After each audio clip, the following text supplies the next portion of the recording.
Hey YouTube friends, welcome back to my channel. If you're new here, my name is LaDonna. I'm a homeschooling mom of two, and on my channel I just like to share what we're learning, how we're growing, and what God is doing in our lives.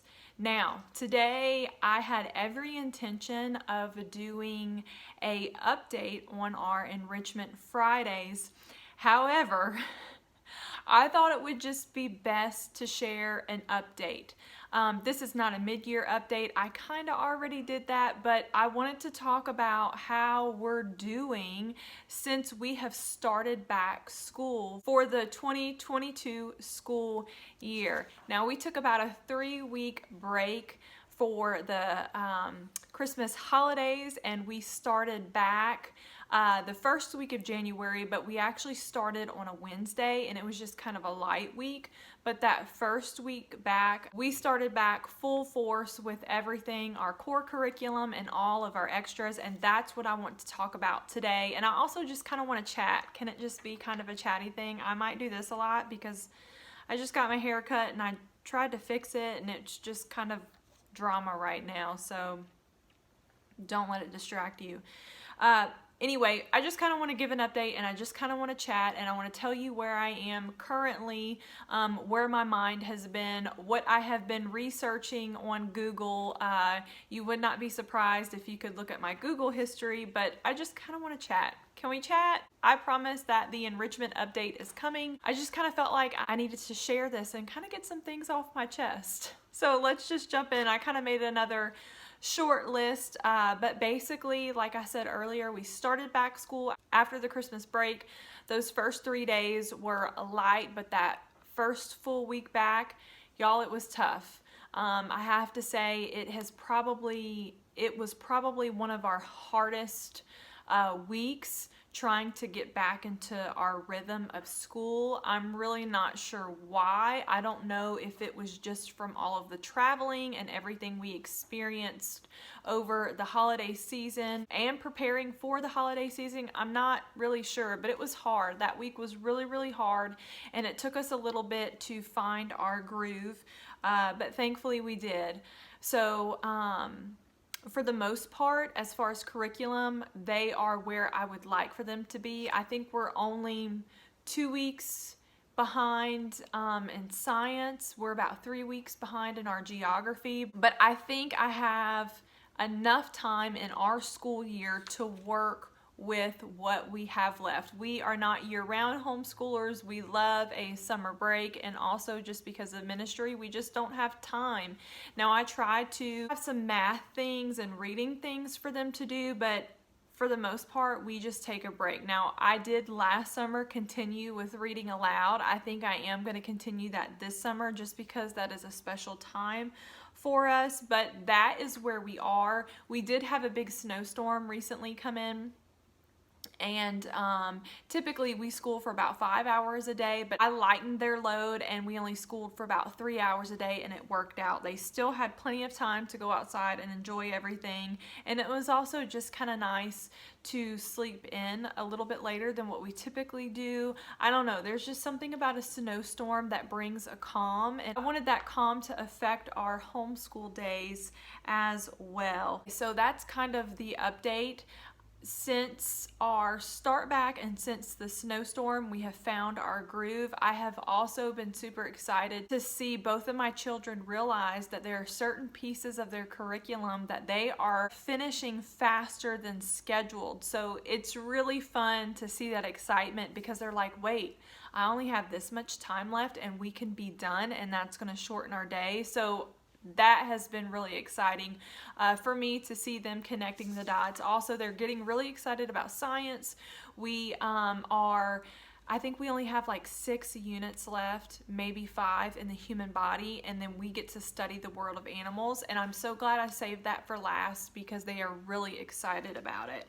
So that's just been an encouragement. I don't know if it encourages you when your children are able to connect those dots, but it encourages me. I'm looking at my time because I don't want it to be a crazy long video. So, okay, what am I doing with all of my extra time, right? Like extra time. I am in full curriculum mode. Now, I know that that sounds a little strange to be looking at curriculum this early in the year, but like I said, we take the summer off, and I really just don't want to fool with this in the summertime.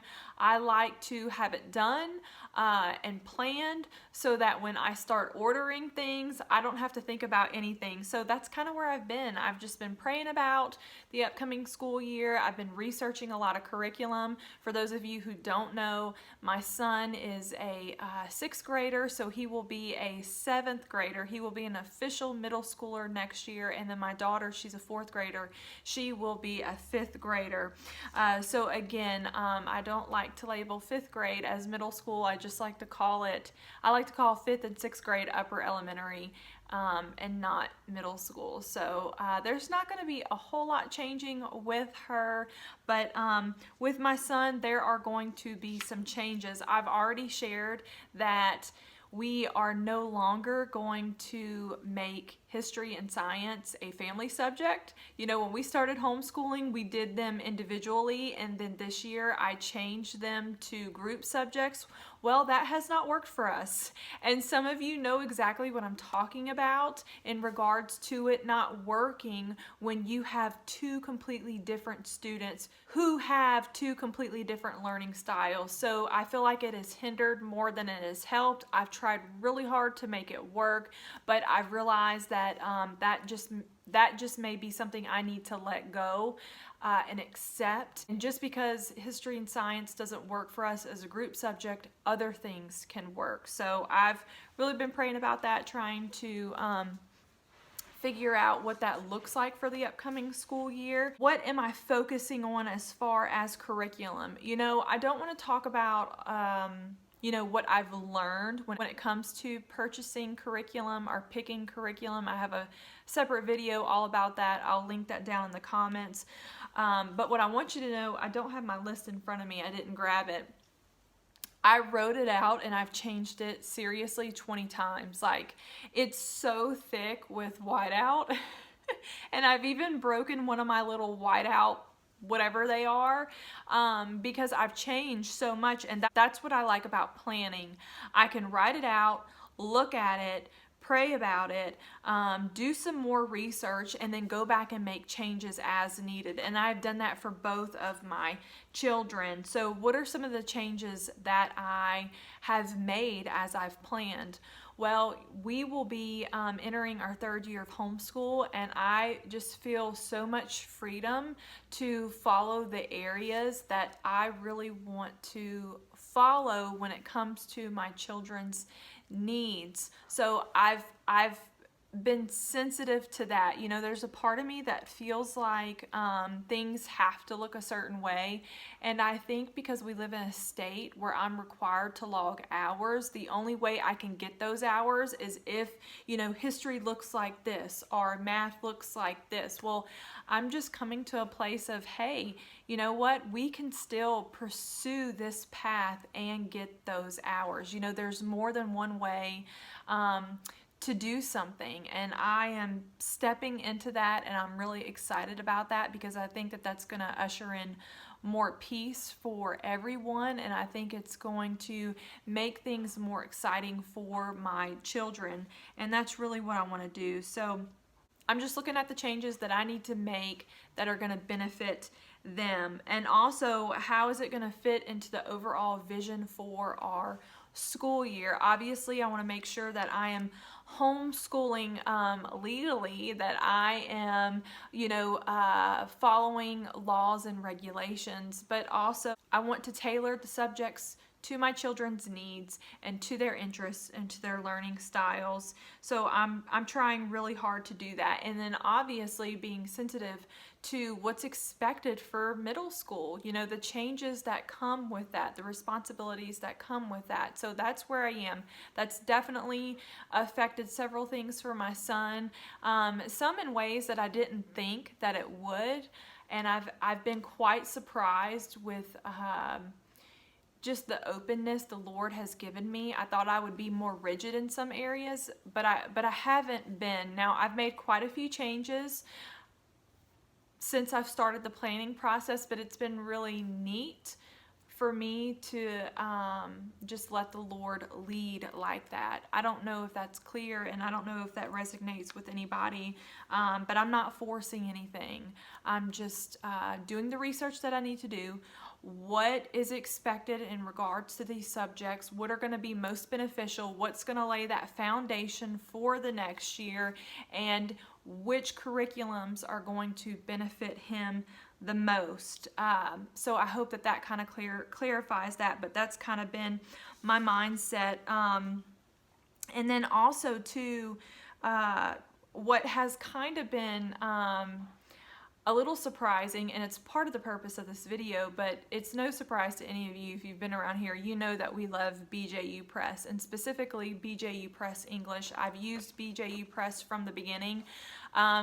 It's actually kind of exciting because I can say I've been able to teach 3rd grade, 4th grade, 5th grade, and 6th grade English, and specifically the 2nd edition. So this is the teacher's manual for my daughter, and then I have the teacher's manual for my son. And what I love about this curriculum is that it's writing and grammar. It is comprehensive. It is spiral. They take a unit approach. It's just everything that I was looking for in regards to English and writing for the elementary years, and it's just so thorough and it works, and I love it. Now I'm saying that, and many of you you have messaged me and you tell me, like us, you love BJU Press and you use it. So as I've been planning, I've noticed the new additions that they have made to specifically, I think it's 1st grade, 2nd grade, 3rd grade, 4th grade, 5th grade, and 6th grade, because I think what's important to note about the elementary English and grammar is very different from the middle school and high school. Now they have revised 7th and 8th grade as well, but that has always been different from the elementary English language arts program.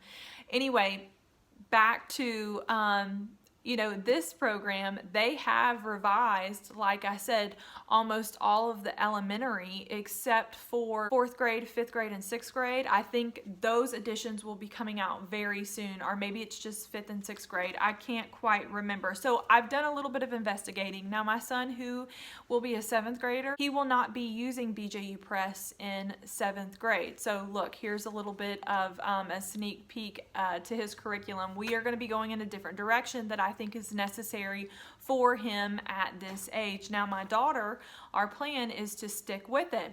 So I've been doing a little bit of research in regards to the newer editions, and what I'm going to say is, before I share with you what I've discovered, is that you need to do your own research.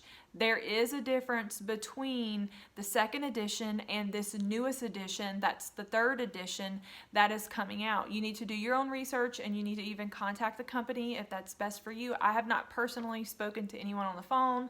Everything that I have read has been from their website and other websites. But I have decided, because of some of the updates and the research that I've done myself, I am not going to be using the newest edition with my daughter. My plan is for 5th grade, because I do have the 5th grade teacher's manual and I have the 6th grade teacher's manual. I know that this isn't 5th grade, it's 4th grade, but I have it from last year. I plan on purchasing the 2nd edition English 5th grade and 6th grade this year, because I want to have those workbooks on hand. And the reason for that is just because of some of the changes that they've made. I'm going to share with you some of those changes, but I really want you to do the research yourself. The biggest change is these books are set up by chapters, and they have 16 chapters. It alternates from English to writing, and within the 16 chapters there are 160 lessons. So we have a pretty typical school year, because again, that helps us to reach the hours we need to reach, and it's 160 lessons. You know, that works. We can take the breaks we need. However, the newest editions are only going to have 14 chapters, but they are going to have 180 lessons. So that in my opinion, is a bigger commitment. I have not seen a book, but that's not anything that I personally want to commit to. I like the 160 lessons. I like the fact that we can take a chapter and spend about 2 weeks on it and then move on to the next chapter. Some of the other changes that they are making, which they said, if you go on their website, the changes are pretty significant. One of the biggest changes that you're going to notice, which you're not going to be able to see it in here because this is a teacher's manual. Let me get to a page. I was reading about it, but you're going to notice that the pages seem a lot simpler, and that's because they said what they were trying to do, which this is the teacher's manual, but this is what the student text actually looks like, and you know, the red print there is the answers. What they're trying to do is they're trying to minimize the amount of text on a page. So one of the very first changes that they made based off of customer reviews is that there isn't going to be an abundance of text on each workbook page. They're basically simplifying the lesson. Here is a comparison chart. You probably can't see it because of the light. This is a comparison chart for 3rd grade. This is on BJU Press's page. So there's a scope and sequence here for the updates. I'm just going to read it word for word. It's just in bullet point format. It says that when it comes to the parts of speech, they've added abstract and collective nouns. When it comes to sentence structure, they've added expanding sentences. So this means on top of what's already in the curriculum, what's taught in the curriculum, they've added this. They have removed homophones, prefixes, and suffixes. So there is a section, there is a chapter for that currently in the edition that I have. When it comes to reading skills and support, they've added voice, sentence fluency, and presentation to writing traits, which I feel like I already saw that in the curriculum, because when it came to research projects or any other writing projects, they talked about presentation. So I'll be curious to see how they expounded upon that. There is a checklist for self-assessment along with a rubric. It says that they've removed the plot pyramid and the usage of a dictionary. Now, obviously, we're moving into a digital age, so I can understand that. But like right now, both of my children, my daughter is currently, they're both working on writing chapters, and my daughter is writing a tall tale, and my son is writing historical fiction. And I love the plot pyramids. I think that they are beneficial to the planning and writing process. So I'm not really sure what that is about. It says when it comes to study and reference skills, they've removed encyclopedia, atlas, and dictionary skills, and they've added internet research and internet safety, which again, we live in the internet age. That's necessary. However, I also think dictionary and encyclopedia and library skills are necessary. In the current editions, there are chapters set aside just for those. When it comes to listening, speaking, and viewing skills, it says that they've expanded to include collaborative discussions, to think, pair, and share, active listening stories. So basically, when it comes to their writing projects, if you were using this in a classroom, they encourage students to have some type of buddy to help them through the writing process, specifically when it comes to revising and proofreading. So I'm just assuming that they have amplified that. It says they've added visual analysis, image brainstorming, presentation with oral report, with visual display, audio recording, and video recording. And then, of course, this curriculum does have a biblical worldview. It is Christian, and it does communicate biblical principles throughout the curriculum. I'm trying to see what else it says here. It says that they've added 2 more practice lessons to each chapter, which when I was doing a little bit of research, a lot of people apparently wanted more practice opportunity, which I think there's plenty of practice opportunity, and also there's additional practice if you utilize this CD-ROM in the back. Now you have to put it in, you know, a computer, and you have to download it and you have to print it, but I personally felt like there was enough practice, but they've added more practice to grammar lessons. And then it just talks about the additional changes that were made that would affect a classroom. So anyway, I just wanted to share that with you. I know you guys hear me talk about BJU Press a lot. And again, I love BJU Press. My children have thrived and flourished with the curriculum. However, I just want to emphasize that that is with the second edition of the English Language Arts curriculum. I've never used the third edition. I've never seen a book or a teacher's manual. I've just researched it, and I have decided we will not be moving forward with the third edition. We are going to stick with the second edition. Because that's what works for us. So I'm just saying that because I want you to do your own research. Get your hand on a book, flip through a book, decide if it works for you, you know, talk to your friends. I don't even know if there are YouTube videos or blogs out there, but definitely do your research and call the company, ask questions. Express your concerns if you have any. Ask them directly about the differences and what that means for you and your children. But I have decided we will not be moving forward with the third edition. We are going to stick with the second edition. And when I purchase Annabeth's curriculum, I am going to go ahead and purchase the student text for 5th grade and 6th grade so I can go ahead and have it. I have no idea what it means when all of their second editions have been replaced with their third editions. I don't know if you're going to be able to, I don't know if they're still going to sell those resources. That's definitely a question for customer service. That's why I've decided to just go ahead and purchase 5th grade and 6th grade so I can have it on hand. I know that that is something that I'm sticking with for the elementary years, and it's not going to change, Lord willing, because it has worked for us. So I just kind of wanted to get that off of my chest before anybody bought anything for the upcoming school year and it didn't work. I cannot speak for the third edition. I can only speak for the second edition, and I would highly encourage you to do your own research. So anyway, there it is. That's my update. I am in planning mode, and I am making all kind of discoveries, and I just wanted to share that with all of you. So anyway, friends, this video again is way too long. Thanks for stopping by. I hope that this was helpful to you. I hope that your January has been smoother than mine. Please tell me below in the comments how your 2022 school year is going. Let me know if you are planning for the upcoming year, and please let me know, have you used the new additions for English Language Arts from BJU Press? Do you like them? Do you notice any of the differences? Tell me about it below in the comments, and I'll see you guys next time. Bye.